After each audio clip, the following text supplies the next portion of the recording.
마가복음 13장 28절로 37절까지 말씀을 통해서 예수님이 반복해서 하신 말씀이 깨어있으라. 무화과나무 비유, 밤을 새우는 문지기의 비유를 통해서 예수님께서 깨어있으라고 말씀을 하십니다. 깨어있으라는 말씀은 무슨 말씀일까요? 28절에 무화과나무 비유를 배우라 그랬어요.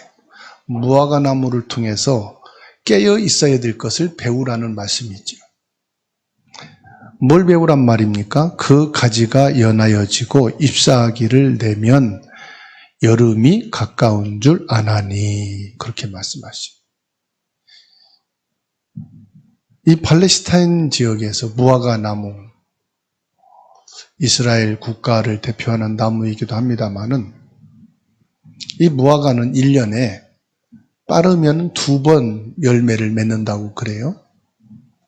근데 이 무화과 열매의 특징은 새순이 자라서 그 새순에서 열매를 맺는다고 그래요. 5월, 6월에 한 번 열매를 맺고요. 10월, 11월에 열매를 맺게 된다고 합니다. 그러나 일상적으로는 1년에 한 번 열매를 내는 것으로 알 수 있어요. 그런데 오늘 뭐라고 말씀합니까? 가지가 연하여지고 잎사귀를 내면 여름이 가까운 줄 알라. 즉, 열매를 맺는 시기를 알게 된단 말이죠. 뭘 통해서요? 가지가 연하여지고 잎사귀가 나오는 것을 보면 곧 열매를 맺겠구나 알라, 이 말이에요. 자연과 환경을 통해서 깨달으라는 말씀이죠. 예수님께서 지금 경고하시는 겁니다. 시대적인 이 우주적인 징조들이 나타날 때, 종말이 임박했구나, 자연에 있는 무화과 나무를 통해서 알듯이 여러 가지 징조가 일어나는 것을 볼 때에 종말이 얼마 안 남았겠구나 알라, 이 말이에요. 그러면서 29절 30절에 말씀합니다. 이와 같이 너희가 이런 일이 일어나는 것을 보거든 인자가 가까이 곧 문 앞에 이른 줄을 알라. 내가 진실로 너희에게 말하노니 이 세대가 지나가기 전에 이 일이 다 일어나리라. 예수님이 문 앞에 이른 줄 알라는 거예요.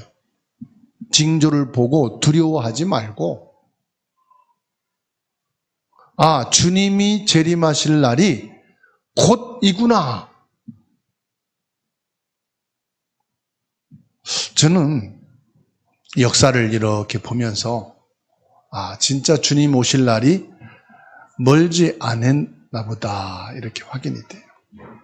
왜냐하면 교회들이 탈선하고 목회자와 전도자들이 세상 정욕에 빠지고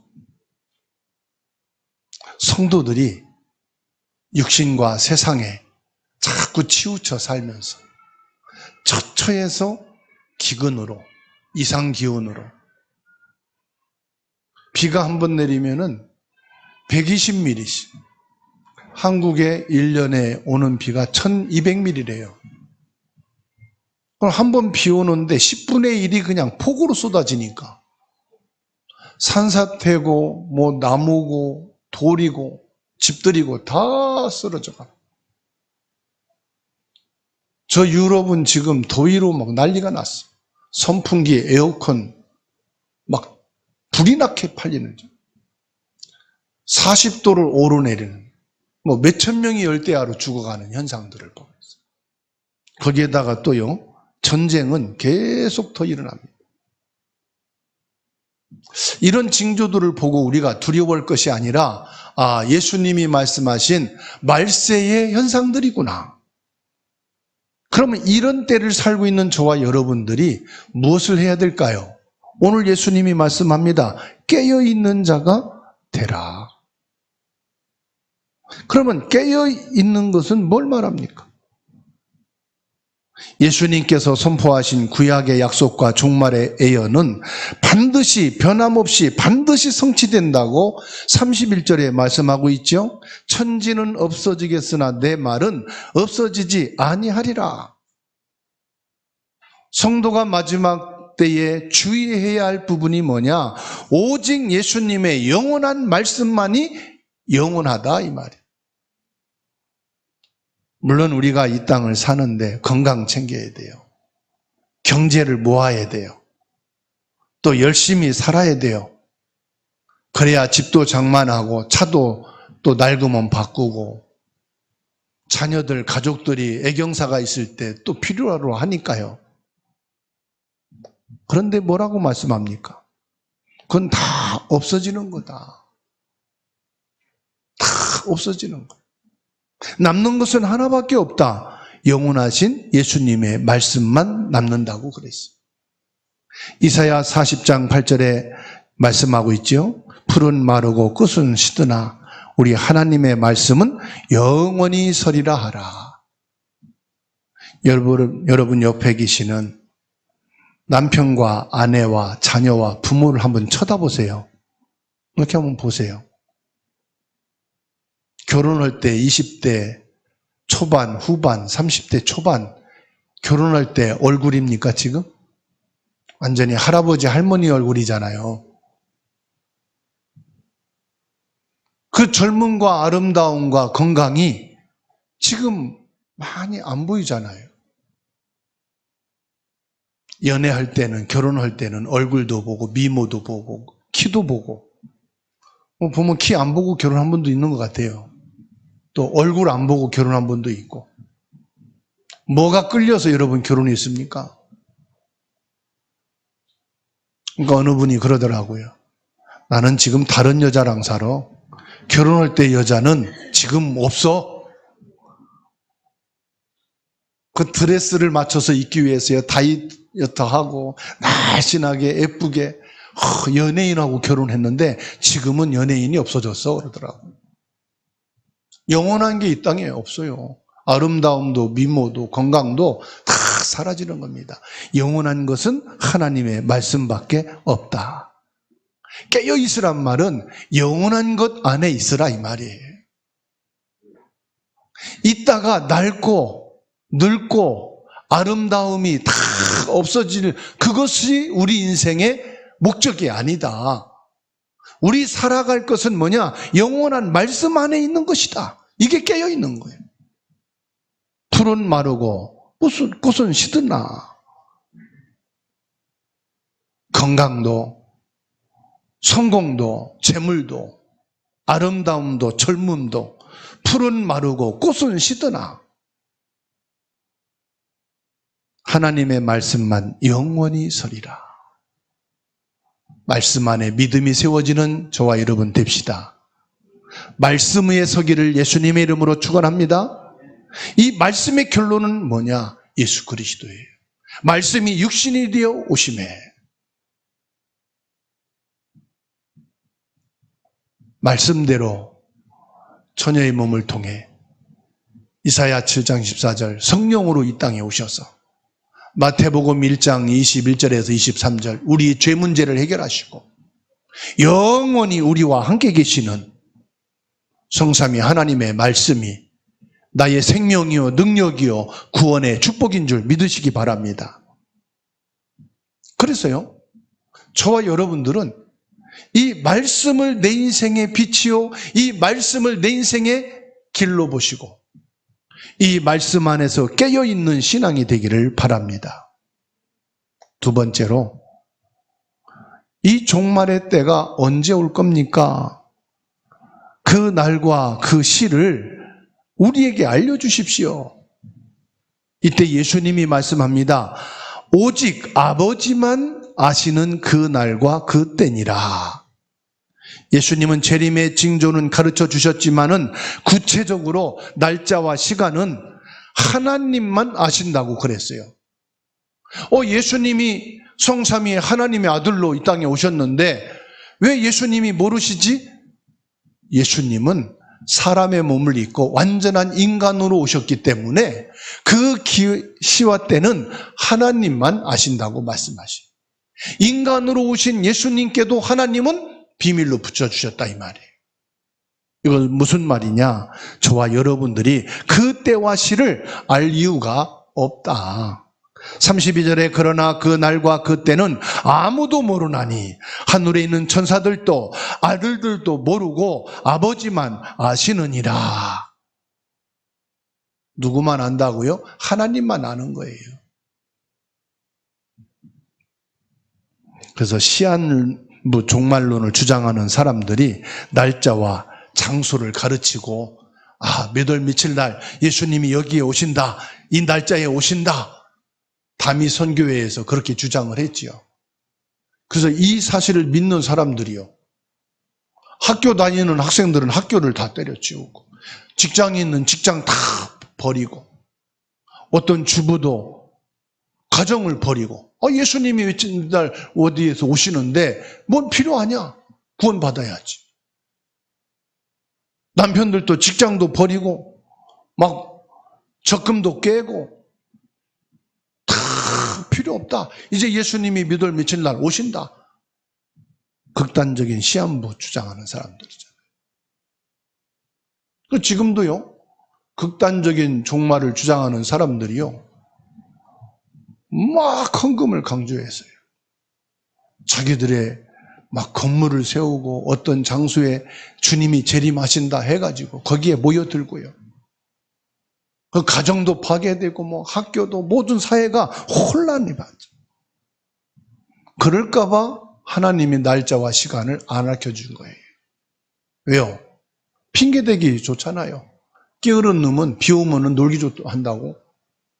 예수님이 언제 어느 날 오신다는데 일할 게 뭐가 있고 공부할 게 뭐가 있고 병원 갈 게 뭐가 있냐? 여러분 어떻습니까? 아들이신 예수님도 말씀하기를 아버지만 알고 계신다고 말씀하고 계셔요. 참 구원받은 성도는 날짜를 계산하는 게 아니고요, 매일 매시 몇 초마다 믿음으로 순종하는 사람인 줄 믿으시기를 축원합니다. 그래서 33절에 말씀합니다. 주의하라, 깨어있으라. 그때가 언제일지 알지 못함이라. 사도행전 1장 7절에 이르시되 때와 시기는 아버지께서 자기의 권한에 두셨으니 너희가 알 바 아니요. 뭐가 그렇게 궁금합니까? 내 인생의 종말도 모르는데. 그렇잖아요? 어젯밤에 또 목사님 어머님이 소천했다고 저기 경남 성주에서 부고가 떴어요. 목사님 가셔야 되지 않나요? 뭐라고 하던가요? 너무 머니까 문상 오지 마시고 부의금만 내도 좋다고 하는데요. 아멘이죠. 그러면 여러분, 우리 부모님도 몇 월 몇 시 몇 초에 갈지 모르고요. 아무도 모릅니다. 저도 여러분도 몰라요. 몇 년을 살다가 어느 계절에 갈지 알지 못합니다. 그것은 아버지의 권한에 두셨다. 예수님의 주권 속에 있다는 거예요. 그러니까 그것을 알려고 한다는 것은 내가 게으르다. 영적으로 부패하고 세상의 정욕과 안목의 정욕에 빠져서 그 날이 오면은 그 날을 알면은 그때 맞춰서 내가 준비하면 되지. 어느 분 전도하면 그럽니다. 아이고, 내가 천국 가기 직전에 예수 믿고 그때 천국 가겠습니다. 그러지. 전도할 때 그런 말 많이 하지요. 지금은요, 할 일이 많고요, 하고 싶은 것도 많고요, 갈 때도 많아요. 지금은 열심히 하고 내가 세상 떠날 때 그때 예수 믿고 딱 천국에 갈게요. 그러면 얼마나 좋겠어요. 예수님은 십자가 죽음과 부활 이후에 승천하시면서 보좌 우편으로 가실 때 뭐라고 말씀하느냐? 내가 타국으로 간다 말씀하시. 사람이 타국으로 갈 때 그 종들에게 권한을 주어서 각각 사물을 맡긴다고 비유로 말씀하고 있죠. 34절 같이 읽을까요? 34절입니다. 가령 사람이 집을 떠나 타국으로 갈 때에 그 종들에게 권한을 주어 각각 사물을 맡기며 문지기에게 깨어 있으라 명함과 같으니, 이 땅의 교회와 성도들에게 천국 열쇠의 권한을 주셨어요. 영혼 구원의 사명을 성도들에게 맡겨주셨어요. 우리가 전도를 해도 되고 안 해도 되게 아니라 우리가 살아있는 목적은 뭐냐? 재림주를 만나기까지 우리에게 맡겨진 사명이 뭐냐? 영혼 구원하라 이거예요. 전도자가 되라. 그러면 전도자는 뭐지요?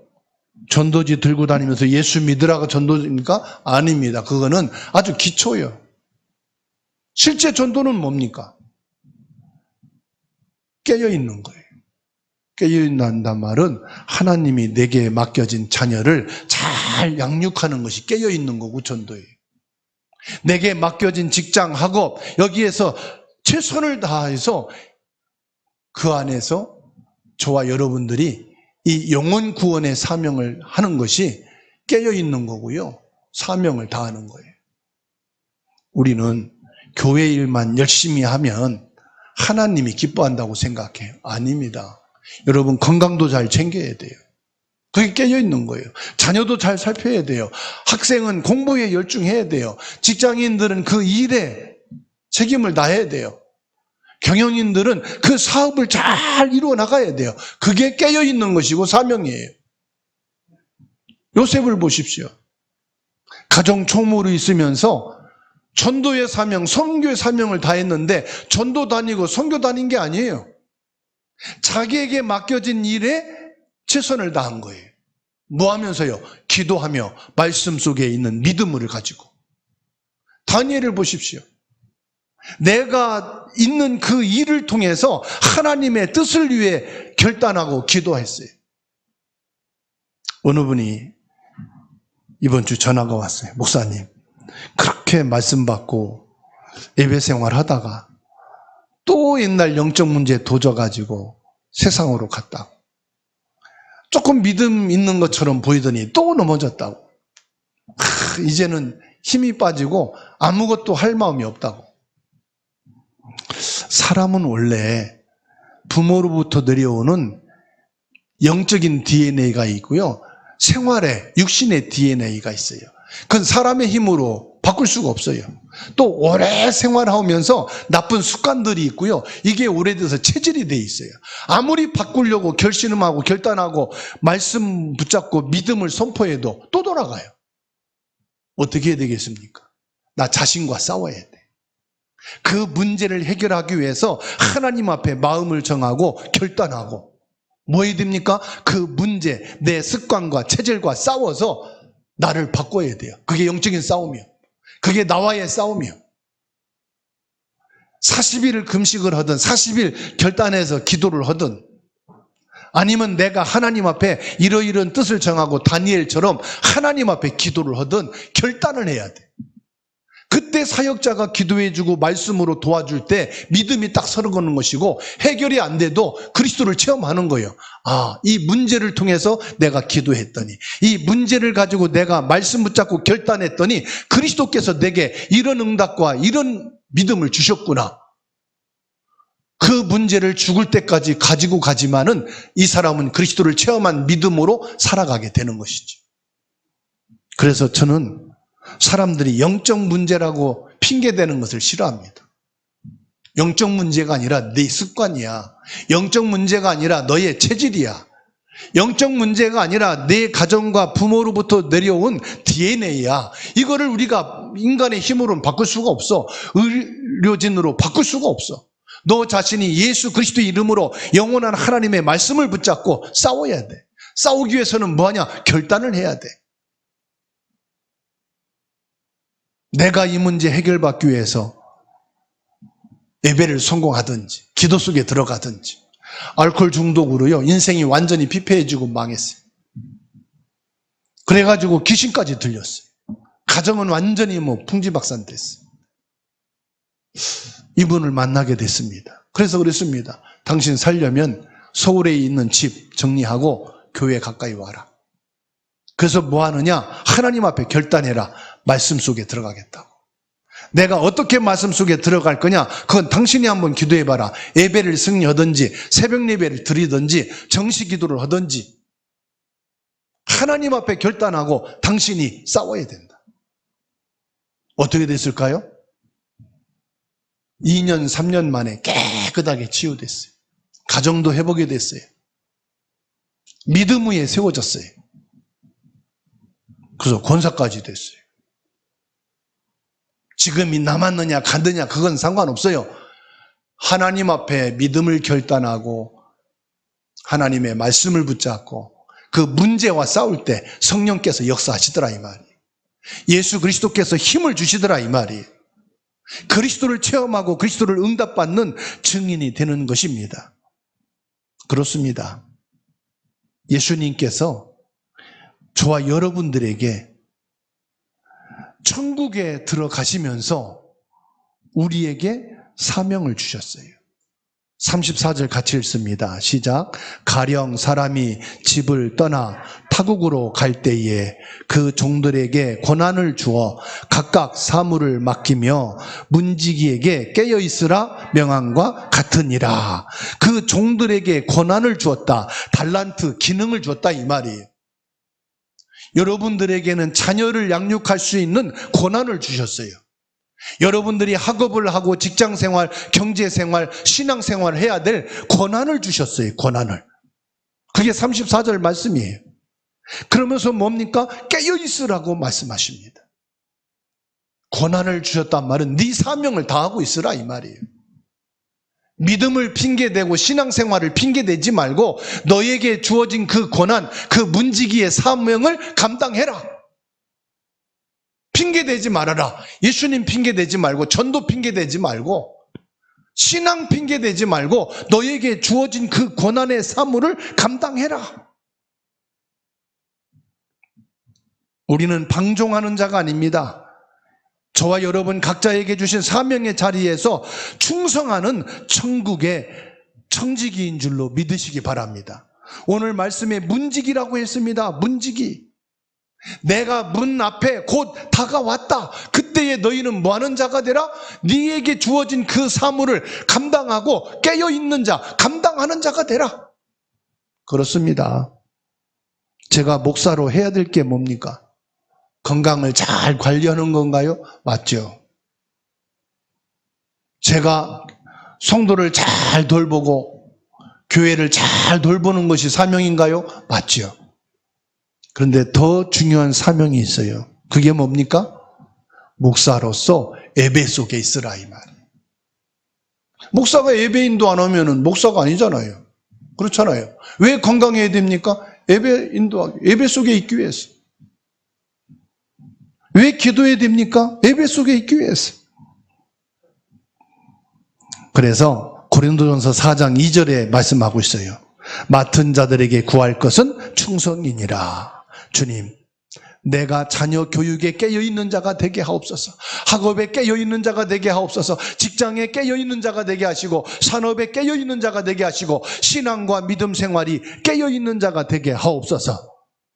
집주인이 언제 올지 모르니 깨어있으라. 예수님이 천국으로 승천하여 하나님 보좌 우편에 앉아 계시는데 언제 어느 때에 재림주로 오실지 우리는 모르니까 뭐 하면 돼요? 깨어있으라. 그래서 요한복음 14장 3절에 말씀합니다. 가서 너희를 위하여 거처를 예비하면 내가 다시 와서 너희를 내게로 영접하여 나 있는 곳에 너희도 있게 하리라. 예수님이 지금 먼 타국에 천국에 가셔서 우리가 거할 처소를 예비하고 다시금 재림주로 데리러 오신다고 그랬어요. 그 주님이 오시기까지 저와 여러분들은 뭐 하면 되느냐? 깨어있으라. 옆에 분하고 인사합시다. 깨어있는 성도가 됩시다. 35절에 말씀하고 있죠. 35절 36절 같이 읽습니다. 시작. 그러므로 깨어있으라. 집주인이 언제 올는지, 혹 저물 때일는지, 밤중일는지, 닭 울 때일는지, 새벽일 때 있는지 너희가 알지 못함이라. 그가 호련히 와서 너희가 자는 것을 보지 않도록 하라. 예수님이 오셨을 때에 잠들어 있는 모습을 보여주지 말아라. 잔다는 것은 뭔 말합니까? 영적인 나태함을 말합니다. 세상 유혹에 취해 사명을 잃어버린 상태를 말합니다. 그렇습니다. 세상의 정욕과 안목의 정욕에 빠져서 영적으로 나태한 자가 되지 마시고 예수님이 언제 오시더라도 기쁨으로 맞이할 수 있도록 영적으로 깨어있는 저와 여러분들이 되십시다. 데살로니가전서 5장 6절에 그래서 말씀하고 있습니다. 우리는 다른 이들과 같이 자지 말고 오직 깨어 정신을 차릴지라.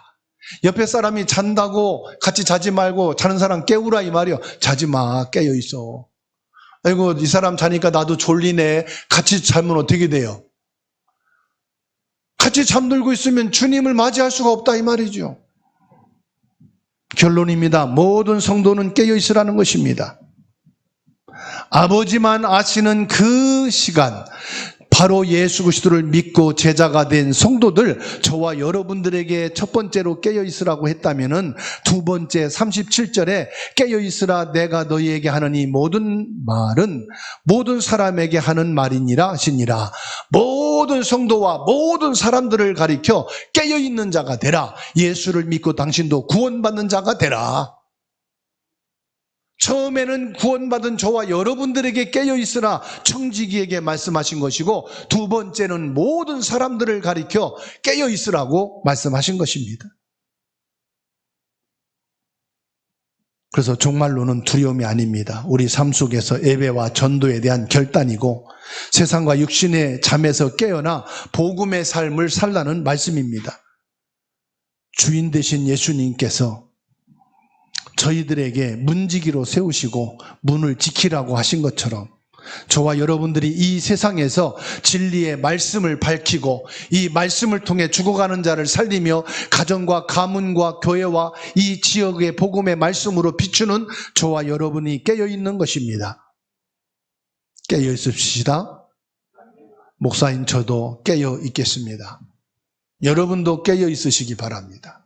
여러분의 가정에서 깨어있으시고 학생들은 학업에서, 직장에서, 경제생활 속에서 여러분들의 신앙생활 속에 깨어있는 자가 되십시다. 주 예수님이 오셨을 때 깨어있는 자에게 잘하여도다 착하고 충성된 종이라고 말씀하실 것입니다. 세상이 주는 안락함과 정욕의 잠에 빠져서 날마다 시험에 들고 넘어지는 자가 아니라 십자가를 바라보며 내 영혼이 예수님과 함께 깨어있는 자가 되십시다. 다시 오실 신랑 되신 예수님을 기쁨으로 맞이하는 성도가 되십시다. 깨어있으라는 예수님의 사랑의 음성을 내 마음에 새기며 날마다 승리하는 저와 여러분 되기를 주의 이름으로 축원합니다. 로마서 13장 11절의 결론으로 말씀을 같이 보고 마치겠습니다. 로마서 13장 11절입니다. 읽습니다. 또한 너희가 이 시기를 알거니와 자다가 깰 때가 벌써 되었으니 이는 이제 우리의 구원이 처음 믿을 때보다 가까웠음이니라. 예수님이 내 영혼의 문을 두드리고 찾아오실 때 호련히 오신다. 어느 순간 갑자기 소리 소문 없이 주님이 찾아오실 때 나는 세상의 즐거움과 염려에 빠져 있는 자가 아니라 예수 그리스도가 언제 오시든지 말씀 속에서 내게 주어진 삶의 청지기의 일을 통하여 그리고 저와 여러분들이 전도와 선교와 후대를 살리고 세우는 그 현장 속에 깨어있는 하나님의 축복이 충만하게 되기를 주의 이름으로 축원합니다.